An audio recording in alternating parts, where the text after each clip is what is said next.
নমস্কার, অপরাহ্নের সূর্যতে আপনাদের অনেক অনেক স্বাগত। কেমন আছেন সবাই? আজ রবিবার, সরস্বতী পুজো। যদিও রেডি হচ্ছি, এটা কিন্তু গতকাল মানে শনিবারের ভিডিও করা। সরস্বতী মায়ের বন্দনায় একটা নাচ করার খুব ইচ্ছে হয়েছে এবছর। যতটুকু পারি আমার এই 50+ জীবনে। শরীর ভারী হয়ে গেলেও মনের ইচ্ছাটা তো প্রবল।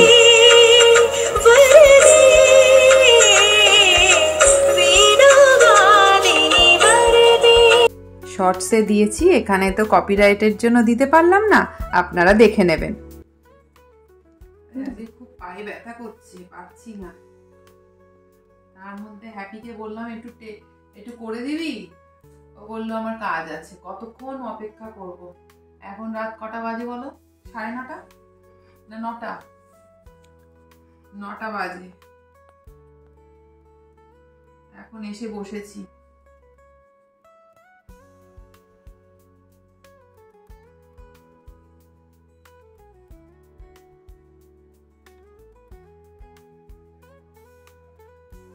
একা একা আলপনা দিচ্ছ, কিছু বলছো না? কি ব্যাপার দিয়ে? বলতে বন্ধ। কেন? আর শরীর চলছে না, শরীরটা আর চলছে না। জলটা দাও তো। অনেক সকালে উঠে সব কাজ সেরে নাচটা ভিডিও করে ক্লাসে গেছিলাম। শনিবার নাচ গানের ক্লাস থাকে তো। তারপর ফিরে মাকে নিয়ে ইউটিউব লাইভ করলাম। তারপর আলপনা দিতে বসেছি। টেরা বেঁকা হলো, আর কি করা যাবে, যা পারলাম করলাম। এতক্ষণ পর্যন্ত ব্লগটা গতকালের ছিল। আজ সকালে উঠেই স্নান সেরে প্রথমেই সিংহাসনে মাকে সাজিয়ে দিয়েছি। দেখেছেন আজ কত রকমের জবা হয়েছে? বাড়ির ফুল দিয়ে মাকে সাজানোর যে কি আনন্দ! এবছর সরস্বতী পুজো যেমন 2 দিন পড়েছে। আমি বেণীমাধব শীলের পঞ্জিকা ফলো করি তো সব পুজোতেই, তাই আজ 1টার সময় ঠাকুরমশাইকে আসতে বলেছি। যদিও কাল সোমবার, পুজো করলে সূর্যোদয়টা পেতাম, কিন্তু কাল পঞ্চমী, 10টা কততে যেন ছেড়ে যাবে। তাই ভরসা পেলাম না। অত সকাল সকাল যদি ঠাকুরমশাই না আসে, তখন তো একটা বিরাট টেনশনে পড়ে যাব, তাই না? কি যে সব দিনকাল পড়লো। আজ তো শুনছি অনেকে সন্ধে বা রাতে পুজো করবে। ভাবুন, সরস্বতী পুজো হবে নাকি রাতের বেলা। ঘোরকলি একেই বলে।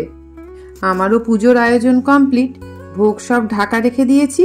ঠাকুরমশাই যথারীতি কিন্তু লেট। মা বসে আছে চুপচাপ। প্রায় 1:30 মতো বেজে গেছে। ঠাকুরমশাই এখনো আসেনি। বয়স্ক মানুষ কতক্ষণ না খেয়ে থাকে বলুন তো? আচ্ছা, পুজো শুরু হওয়ার আগে আমার পরিবারের সবাইকে আপনাদেরকে জানাই শুভ বসন্ত পঞ্চমীর শুভেচ্ছা। যারা এতক্ষণ ভিডিওটা দেখছেন তাদেরকে অনেক অনেক ধন্যবাদ। আমার ব্লগগুলো কেমন লাগছে আপনারা কমেন্ট করে জানাতে ভুলবেন না। ভালো লাগলে একটা লাইক করে দেবেন, আর যারা এখনো চ্যানেলটাকে সাবস্ক্রাইব করেননি তারা একটু প্লিজ সাবস্ক্রাইব করে দেবেন।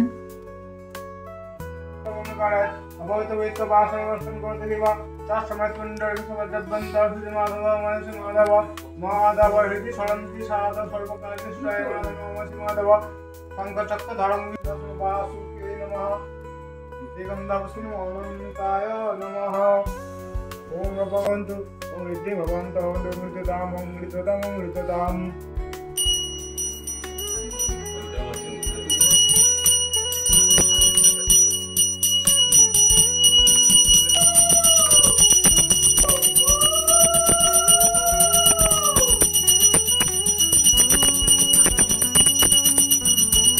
পুজো শেষ, এবার ভোগ বিতরণ শুরু করলাম।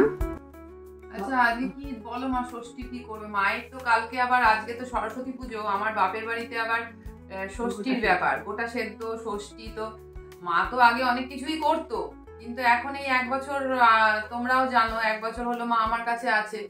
এইবারে মাকে বলেছি তুমি এখন মানস পুজো করো।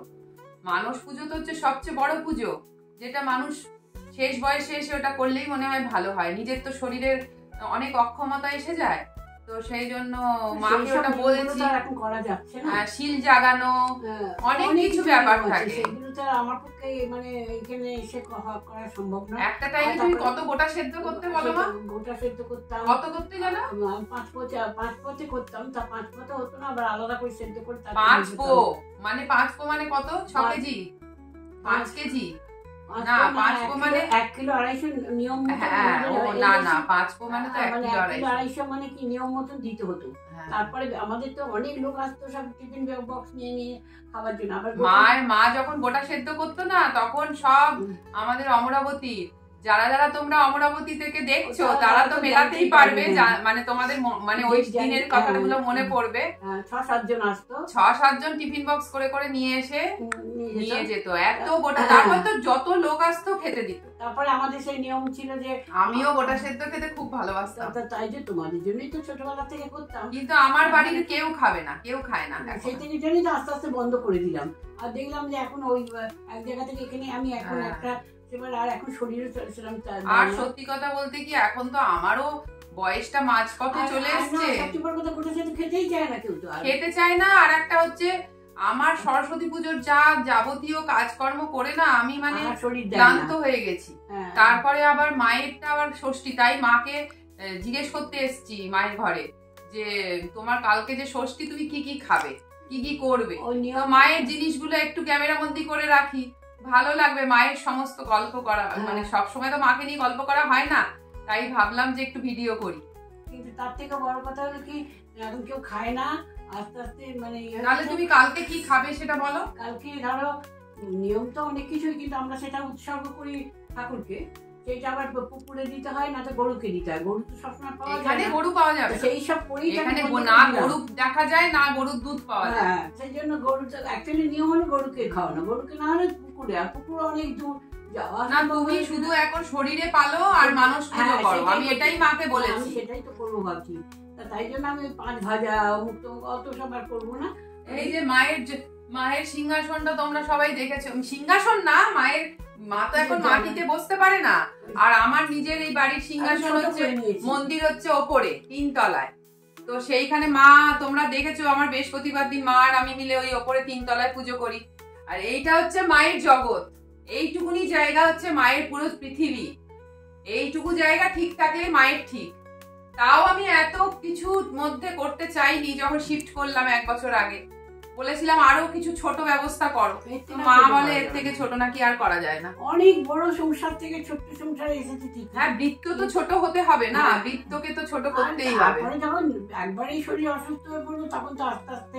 আর সব থেকে এই বয়সে, মায়ের এখন 79 বছর বয়স। তোমরা সবাই হয়তো প্রথম থেকে যারা আমার পরিবারের বন্ধুরা সবাই জানো, মায়ের তো 79 রানিং। এই বয়সে এসে মানুষ পুজো হচ্ছে শ্রেষ্ঠ পুজো।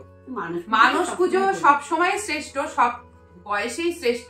কিন্তু আমাদের বলো বা আরো আমাদের চেয়ে যারা ছোট আছো, তারা মানুষ পুজো করলে কি হয়, মনটা তো অস্থির হলে মানুষ পুজো হয় না।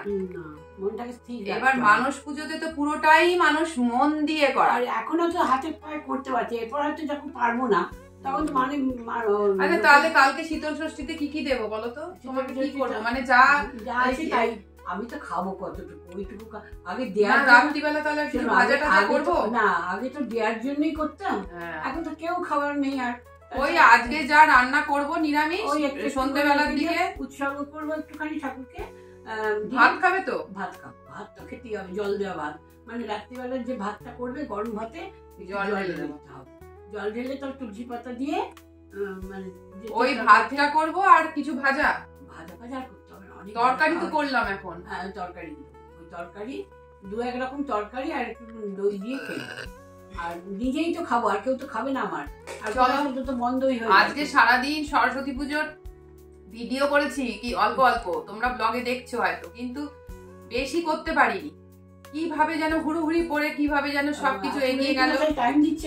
ঠাকুর মশাই আসলো প্রায় 1 ঘন্টা পর। আর এর পড়েছেই তো তিথিটা এমন সময় যে মানে সকাল সকাল সব শুরু করলে একরকম, পঞ্চমী যতক্ষণ না পড়ছে ততক্ষণ পুজোর জোগাড় শুরু করতে পারিনি। তা এই সব করতে গিয়ে খুব দেরি হয়ে গেল, আজকে খুব ক্লান্ত। ঠিক আছে, চলো সবাই ভালো থেকো। আজকের মতো ব্লগটা এটুকুই। দেখা হচ্ছে আপনাদের সাথে আবার পরের ব্লগে। ততক্ষণ পর্যন্ত আপনারা সবাই ভালো থাকবেন আর সবাইকে ভালো রাখবেন।